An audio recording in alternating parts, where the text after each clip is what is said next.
Hart parang sinaniban ng kadiliman, muntik hiwalayan si Senator Cheese, tara at pag-usapan natin yan. Pero bago ang lahat, kung di ka pa nakasubscribe sa ating channel ay huwag kalimutan mag-subscribe para lagi kang updated sa latest chika. Binalikan ng kapuso actress na si Hart Evangelista ang panahong gusto na niyang umalis ng tahanan nila ni Senator Cheese Escudero. Ito yung nagkaroon sila ng matinding problema ng kanyang asawang senador at magkalamat ang kanilang pagsasama bilang mag-asawa. Sa nakaraang episode ng limited series ng GMA7 na Hart World, ni-reveal ni Hart na napuno na siya sa mga pinagdaraan ng pagsubok at sa nararamdamang kanigahan kay Senator Cheese. I was very restless. I guess I feel like I was lonely. Parang hindi siya maaruga in that sense. So, napuno yata ako.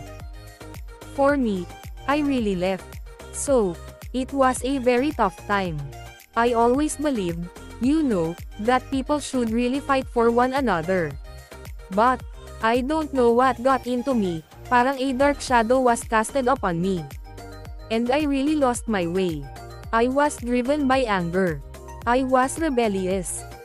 So, yung mga haka-haka nila during the GMA Gala, 2022, I wore an ashy black dress. Hindi na kami nag-uusap noon. He was trying. In fact, at the time, he even brought me flowers.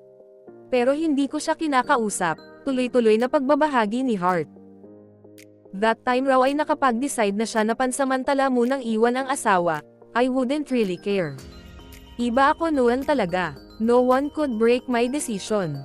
I was out. I didn't think I would go back. I thought it was done, aniya pa.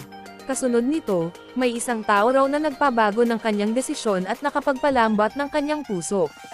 Nag-alala raw ang taong ito sa magiging kapalaran niya kapag nanirahan na siya sa Paris.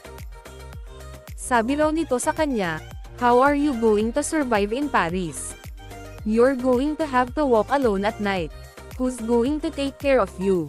You're going to be alone." Him talking to me like that, alam niya kasi how I'm so sheltered. I was very torn. Parang, mahal niyo rin pala ako. Because I've reached a point where I thought parang hindi nila ako gusto rito sa bahay. Parang hindi nila ako mahal.